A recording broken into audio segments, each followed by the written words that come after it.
ஒரு நிமிஷம், இந்த பிரச்சனை கிளப்பினது யாருங்கண்ணா?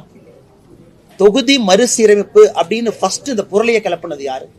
மாண்புமிகு முதலமைச்சர் ஐயா ஸ்டாலின் அவர்கள் கடிதம் போடுறாரு. எனக்கு டெல்லியிலிருந்து சொன்னாங்க, எனக்கு தகவல் வந்துச்சு, எனக்கு ஒரு இன்ஃபர்மேஷன் இருக்கு, 848 சொன்னாங்கன்னு பிரச்சனை ஆரம்பிச்சது அவர். அந்த பிரச்சனைக்கு முற்றுப்புள்ளி நாங்க வச்சிருக்கோம். என்ன வச்சிருக்கோங்கன்னா, அதாவது ப்ரோரேட்டா விகிதாச்சார அடிப்படை அப்படின்னு நம்ம சொல்லியிருக்கோம். அப்படின்னா என்ன அர்த்தம்? இன்னைக்கு இந்தியாவில் 543 மக்களவை தொகுதிகள் இருக்கு, 543 பாராளுமன்ற உறுப்பினர்கள் இருக்கிறாங்க. தமிழகம் 39 பேர் நாம இருக்கோம். அப்படின்னா 543 நம்ம எவ்வளவு ஒரு ரேஷியோ போட்டுக்கிட்டீங்களா? 7.1516% இருக்கும். 7.2% குறைவு. நாளைக்கு அது 600 சீட்டோ 700 சீட்டோ 800 சீட்டோ 900 சீட்டோ அது வரும் பொழுது விகிதாச்சாரம்னா என்ன? இன்னைக்கு இருக்கக்கூடிய மொத்த சீட்டுல தமிழகத்திற்கு எவ்வளவு பங்கீடு இருக்கோ நாளைக்கு வரக்கூடிய சீட்டுலையும் தமிழகத்திற்கு அதே பங்கீடு இருக்கும் அப்படிங்கறது விகிதாச்சாரம். நாளைக்கு அது 1000 சீட்டு போனாலும் அதே 7.2% தானே. இன்னைக்கு யூபிக்கு இருக்கக்கூடிய மொத்த எம்பிக்கள் 543 எத்தனை சதவீதமோ நாளைக்கு சீட் அதிகமான பிறகு கூட அதே அடிப்படை தானே. இதுதானே விகிதாச்சாரம், இதான ப்ரோரேட்டா. இதை மறுபடியும் குழப்பி ஆர் ராசா அவர்கள் போன்றவர்கள் எல்லா தலைவர்களும் இதையும் புரிஞ்சுக்கலீனா அவங்களுடைய நோக்கம் என்ன? தமிழக மக்களை குழப்பணும், அடிப்படை பிரச்சனைய தமிழகத்துல பேசக்கூடாது, தமிழகத்துல சட்டம் ஒழுங்கு சீர்கேடை பத்தி யாரும் பேசக்கூடாது, லஞ்சலாவணியத்தை பத்தி பேசக்கூடாது, சம்பந்தமே இல்லாத விஷயத்தை பத்தி பேசிக்கிட்டே இருக்கணும். ஒரே நாடு ஒரே தேர்தல் நான் கொண்டு வரும் பொழுது மிக தெளிவாக ஒரே நாடு ஒரே தேர்தல் எப்ப வரும் தெளிவா சொல்லியிருக்கோம். இந்த டேர்ம் முடிஞ்சு 2029 வர இருக்கக்கூடிய பாராளுமன்றத்தினுடைய டேர்ம் அது 2034 முடியும். அது முடியும் பொழுது ஒரே நாடு ஒரே தேர்தல். இவங்க ஒரு வருஷமா ஐயோ ஒரே நாடு ஒரே தேர்தல் வருதாமா, எங்க திமுக ஆட்சி கலைஞ்சிருமா, எங்க திமுக ஆட்சி 4 வருஷத்துல இல்லாம போயிருமான்னு இப்படிதான் கதை கட்டிட்டு இருந்தாங்க. பாராளுமன்றத்துல ஒரே நாடு ஒரே தேர்தல் என்று சொல்லும் பொழுது தெல்ல தெளிவாக எப்படி வரும் அப்படின்னு ஒரு கமிட்டி போட்டு முன்னாள் ஜனாதிபதி அவர்கள் அதற்கு தலைமை ஏற்று ரிப்போர்ட்டை கொடுத்திருக்கோம். அதே மாதிரி நாம தொகுதி மறுசீரமைப்பு என்று சொல்லும் பொழுது சென்சஸ் எப்ப வரும், டேட்டா எப்ப வரும், ஏன்னா ப்ரொபோஷனல் ரெப்ரசன்டேஷன் எப்படி வரும், ஏன்னா உங்களுக்கு சென்சஸ் டேட்டா கூட தேவை இருக்காது. ப்ரொபோஷனல் ரெப்ரசன்டேஷன் அப்படின்னா தான் உங்களுக்கு சென்சஸ் டேட்டா வேணும், மக்கள் தொகை வேணும். இன்னைக்கு நம்ம ப்ரோரேட்டான்னு சொல்றோம். இருக்கக்கூடிய சீட்டு அதே ப்ரோரேட்டா அதே விகிதாச்சார அடிப்படையில் மேல உயரப்போகுது. இது எல்லாம் நம்ம சொன்ன பிறகு மறுபடியும் அனைத்து கட்சி கூட்டம் எதற்காக? தெல்ல தெளிவா அமித்ஷாஜி அவர்கள் மட்டும் இல்ல, பாரத பிரதமர் நரேந்திர மோடி அவர்கள் 2023 சொன்னார், மக்கள் தொகை அடிப்படையில் தொகுதி மறு சீராய்வு என்ன பண்றோமோ அது இருக்காது, இது காங்கிரஸினுடைய கனவு, மக்கள் தொகை அடிப்படையில் கொடுக்கணும், நாம அப்படி கொடுக்க போறது கிடையாதுன்னு சொன்னாச்சு. சொன்ன பிறகு மறுபடியும் நீங்க குட்டை குழப்பறீங்கன்னா தமிழ்நாட்டுக்கு எண்ணிக்கை குறைக்கப்படாது. அதாவது நாடாளுமன்ற உறுப்பினர்களோட எண்ணிக்கை இப்பொழுது 39 இருக்கிறது. அதே அளவில் இருந்தாலும் மற்ற மாநிலங்கள், இப்போ யூபி போன்ற மாநிலங்களில் மக்கள் தொகை குறைக்கப்படவில்லை. அதனால் அவர்களுக்கு அதிகமான எண்ணிக்கை தரப்படும் என்றால் ராஜஸ்தானோ மத்திய பிரதேஷோ பீகாரோ இவங்கெல்லாம் எம்பிக்களோட எண்ணிக்கை அங்கே அதிகரிக்கும். ஆனால் தமிழ்நாடு போன்ற மாநிலங்களுக்கு, கேரளா இல்லைன்னா ஆந்திரா தெலுங்கானா இந்த மாதிரி மாநிலங்கள் மக்கள் தொகை அடிப்படையிலே அவர்களுக்கு எண்ணிக்கை குறையக்கூடிய வாய்ப்பு இருக்கிறது. இல்லை என்றால் அதே நிலை இருக்கும்.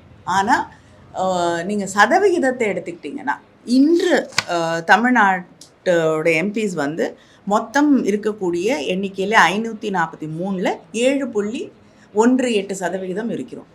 ஆனால் இப்படி மாறும் பொழுது அது 5%, 5.7% குறையக்கூடிய வாய்ப்பு இருக்கிறது. அதில் நம்ம மிகப்பெரிய அளவிலே பாதிக்கப்படுவோம். தென் மாநிலங்கள் மிகப்பெரிய அளவிலே பாதிக்கப்படும். இதைத்தான் நம் முதலமைச்சர் அவர்கள் மறுபடியும் சொல்கிறார்கள். இதற்கு ஒரு தெளிவான பதிலை அங்கே உள்துறை அமைச்சரோ அல்லது அங்கே இருக்கக்கூடிய யூனியன் கவர்மெண்ட்டோ நமக்கு ஒன்றிய அரசாங்கம் இதை தெளிவுபடுத்த வேண்டும். ஏன்னா இந்த பயம் இது நியாயமான ஒரு அச்சம். இதை நாம் இதில் ஒரு தெளிவு பெற்றால்தான் இந்த பிரச்சனைக்கு ஒரு முடிவு ஏற்படும்.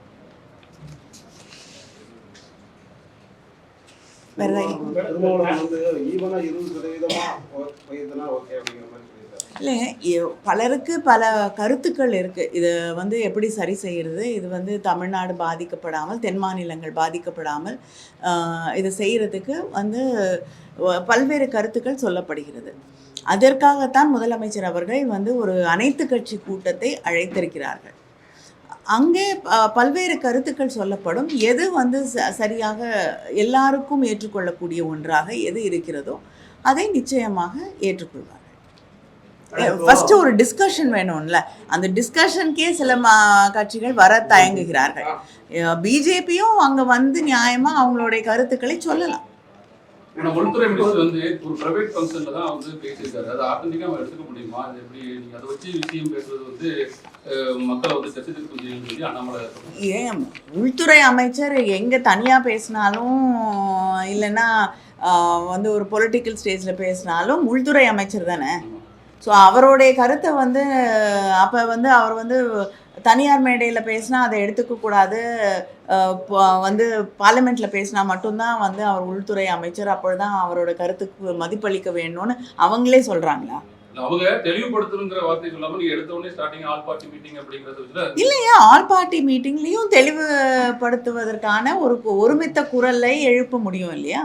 அதை தான் வந்து முதலமைச்சருடைய வந்து கருத்து என்னன்னா, எல்லாருடைய கருத்தையும் கேட்டு அதற்கு வந்து ஒரு சரியான தீர்வை நாம் கண்டெடுக்க முடியும் என்றால் எல்லாரையும் ஒருங்கிணைத்து அதை செய்ய வேண்டும் என்பதுதான் முதலமைச்சருடைய எண்ணமா இருக்கு.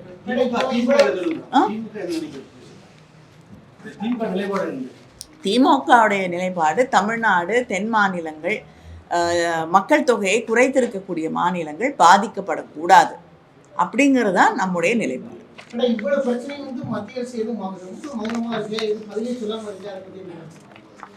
சொல்ல வேண்டும் அப்படிங்கிறதுக்காக தான் வந்து இது திரும்ப திரும்ப வலியுறுத்துகிறோம்.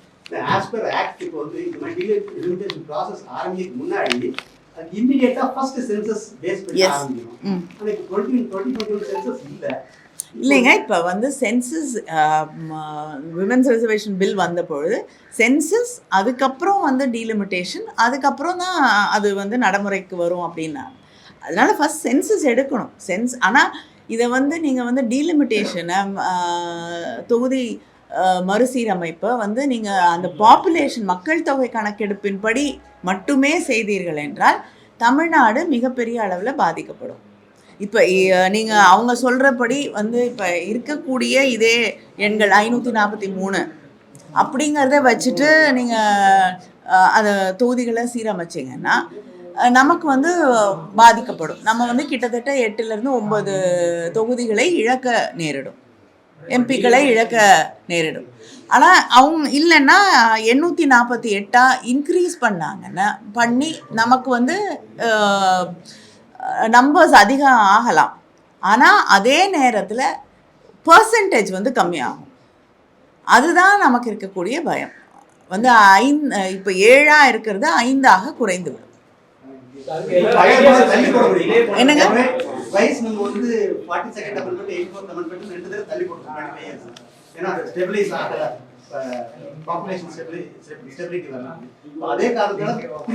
இல்லைங்க, அதுதான் நாம் என்ன சொல்றோம்னா, பார்லிமெண்ட்லயோ இதுலயோ ஒரு ஆரோக்கியமான டிபேட்டும் டிஸ்கஷனும் இருக்கணும்.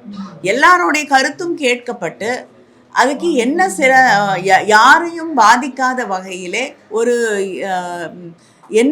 எந்த வழியை நாம் பின்பற்ற வேண்டும் அப்படிங்கிறத வந்து ஒரு டிபேட் இருந்து வந்து விவாதம் இருந்தால்தான் நம்ம வந்து கண்டுபிடிக்க முடியும் ஒரு தீர்வை.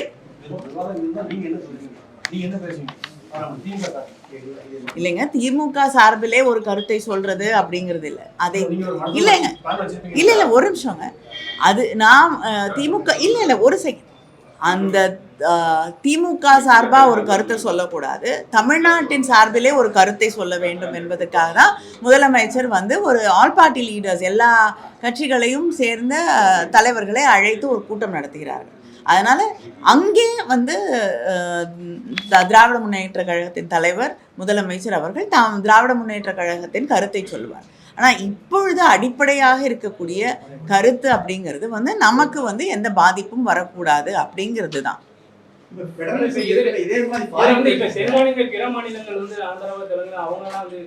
இல்லைங்கய்யா, தெலுங்கானா முதலமைச்சர் இதை பற்றி பலமுறை பேசியிருக்கிறார். அதே போல் வந்து கேரளா முதலமைச்சர் பேசியிருக்கிறார். பல மாநிலங்களுடைய முதல்வர்கள் இதை பற்றி ஒரு சமீபத்தில் கூட கர்நாடக முதலமைச்சர் அவர்கள் இதை பற்றி வந்து தனக்கு இருக்கக்கூடிய கவலையை பகிர்ந்து கொண்டிருக்கிறார். நம்முடைய முதலமைச்சர் தளபதி அவர்களுடைய கருத்தோடு நான் உடன்படுகிறேன், ஐ சப்போர்ட்டும் அப்படின்னு சொல்லியிருக்காங்க. அமெரிக்கா மாதிரி கண்ட்ரீஸ்லயும் யூரோப்பியன் யூனியன்ல எப்படி அதை சால்வ் பண்ணிருக்காங்க? அதுல நம்ம எதுவும் அவங்க சால்வ் பண்ணியிருக்கிறது த்ரூ டிபேட், எல்லாருடைய கருத்துக்களையும் கேட்டு நியாயம் வழங்க வேண்டும் என்ற வகையிலே தான் அது தீர்க்கப்பட முடியும். இதுக்கு இவங்க என்ன வந்து பதில் வச்சுருக்காங்க அப்படிங்கிறத வந்து தெளிவாக சொன்னாதான் நமக்கு தெரியும். அது மேலே வந்து நம்ம வந்து விவாதம் கொண்டு வர முடியும்.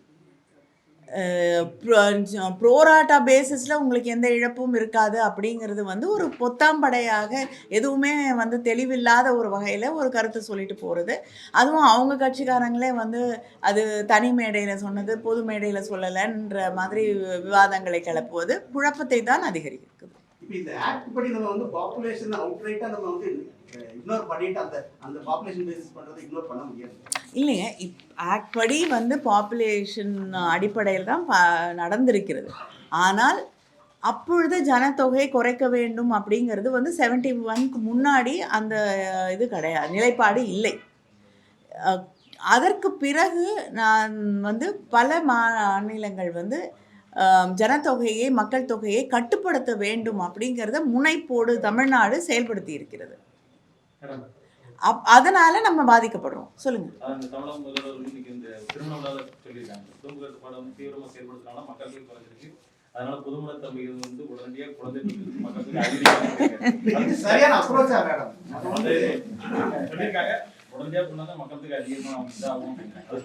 இல்லைங்க, இது வந்து தமிழக முதல்வர் மட்டும் சொல்லக்கூடிய கருத்து இல்லை. ஆந்திர முதல்வர் கூட வந்து சமீபத்தில், ஏன்னா எல்லாருக்கும் ஒரு அச்சம் இருக்கிறது, நம்ம வந்து சரியாக நடந்து கொண்டோம், இந்த நாட்டுடைய நலனை கருதி வந்து பல திட்டங்களை செயல்படுத்தி இருக்கிறோம், அதனால் நம்ம பாதிக்கப்படும் பொழுது, என்னுடைய மக்கள் பாதிக்கப்படும் போது அவர்களை நான் பாதுகாக்க வேண்டும் அப்படிங்கிற இல்ல பாப்புலேஷன் கண்ட்ரோல் இஸ் இம்பார்ட்டன்ட், நான் இல்லைன்னு சொல்லவே கிடையாது. அப்படிங்கிற ஒரு கருத்தை வந்து நீங்க எல்லாத்தையும் ஒரு லிட்ரலா எடுத்துக்க முடியாது இல்லையா, அதுக்காக சொல்றேன். மற்ற மாநிலங்கள் வந்து பாப்புலேஷன் கண்ட்ரோல் மெஷர்ஸ் இதுவரைக்கும் சரியா ஃபாலோ பண்ணல. பாப்புலேஷன் கண்ட்ரோல் மெஷர்ஸை இல்லைங்க, ஒரு நிமிஷங்க. இப்போ பீகாரில் மக்கள் தொகை அதிகரித்திருக்கிறது, யூபியில் அதிகரிச்சிருக்கு. நேஷ்னல் பர்சன்டேஜை விட நம்ம வந்து ரொம்ப கம்மியாக இருக்கும். தமிழ்நாடு ஃபர்டிலிட்டி க்ரோத்து தமிழ்நாடு கம்மியாக இருக்குது, கேரளா கம்மியாக இருக்குது. ஆனால் யூபி, பீகார் போன்ற மாநிலங்கள், மத்திய பிரதேஷ் போன்ற மாநிலங்கள்லாம் நேஷ்னல் ஆவரேஜை விட வந்து அதிகமாக இருக்குது, பல மடங்கு அதிகமாக இருக்குது. அப்போ வந்து கட்டுப்படுத்தியிருக்காங்களா இல்லையாங்கிறது உங்களுக்கே நான் விட்டுறேன்.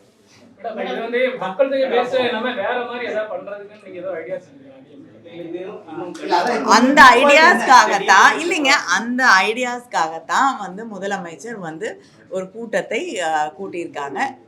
தனிப்பட்ட ஒரு கட்சியோடைய கருத்தாக அது போகாமல், குரலாக அது எடுத்து சொல்லப்படாமல் வந்து தமிழ்நாட்டுடைய ஒருமித்த குரலாக சொல்லப்பட வேண்டும், அந்த கருத்து தெரிவிக்கப்பட வேண்டும் அப்படிங்கிறது தான் முதலமைச்சருடைய எண்ணம். அது வந்து முதலமைச்சர் அங்கே சொல்லுவார். தெளிவான எதுவுமே கொடுக்கல அப்படிங்கிற மாதிரி சென்ட்ரல் கவர்மெண்ட் சொல்றீங்க. ஆல் பார்ட்டி மீட்டிங்ல தெளிவான என்ன முடிவு எடுக்க முடியும்னு நினைக்கிறீங்க? மீட்டிங் நடந்து முடியட்டோங்க, தெளிவான முடிவு எடுக்கிறாங்களா இல்லையான்னு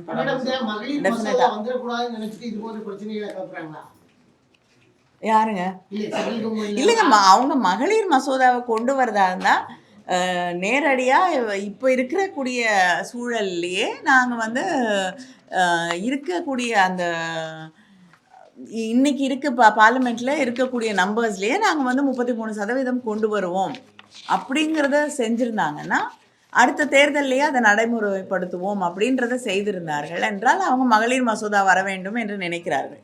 இல்லை மேடம், அவங்க நினைக்க கூட, அவங்க வேண்டாம்னு நினைக்க அவங்க தொடர்ந்து அப்படிதாங்க வேணான்னு தான் நடத்தின, ரொம்ப ப்ரெஷர் போட்டு தானே வந்து அவங்க அந்த மசோதாவே கொண்டு வராங்க.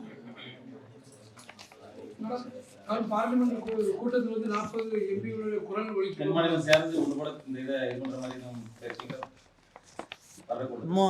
முதல்ல வந்து தமிழ்நாடு வந்து ஒருமித்த குரலில் இந்த கருத்தை சொல்ல வேண்டும்.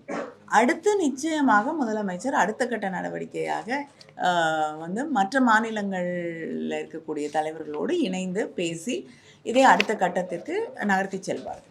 ஏன்னா இப்பொழுதே வந்து நிறைய மற்ற மாநிலங்களில் இருக்கக்கூடிய தலைவர்களாக இருந்தாலும் சரி, அங்கே இருக்கக்கூடிய முதலமைச்சர்களும் முதலமைச்சருடைய கருத்தை ஏற்றுக்கொண்டு எங்களுக்கும் அது போல் வந்து சில பயங்கள் கருத்துக்கள் இருக்கிறது அப்படிங்கிறத தெளிவாக வெளியே சொல்லியிருக்கிறார்.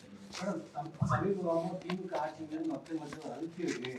அதனால தான் இந்த தொகுதி சேர்ப்பு மும்மொழி கொள்கைகள் அதிகமாக வளர்ச்சி பேசுறாங்க. அவங்க கருத்து மக்கள் மத்தியில் பொதுவாக இருக்கு. இல்லை, மக்கள் மத்தியில் இல்லைங்க, பிஜேபி மத்தியில் இருக்கலாம்.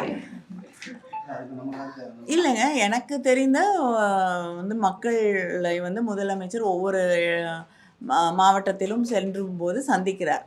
அதிருப்தியோடு வரக்கூடிய மக்களாக அவர்களை நான் தூத்துக்குடிக்கு வந்தப்போ கூட நான் பார்த்தேன். அதிருப்தியோடு மக்கள் வந்து முதலமைச்சரை வரவேற்கவில்லை, ஆர்வத்தோடு அன்போடு ஆசையோடு தான் வரவேற்கிறார்கள். அதனால் அதிருப்தியாக இருக்கிறதா, ஏன்னா ஒவ்வொரு நாளும் மக்களுக்கான எத்தனையோ திட்டங்களை நிறைவேற்றி கொண்டிருக்கிறோம், அது மக்களை சேர்ந்து அடைகிறது.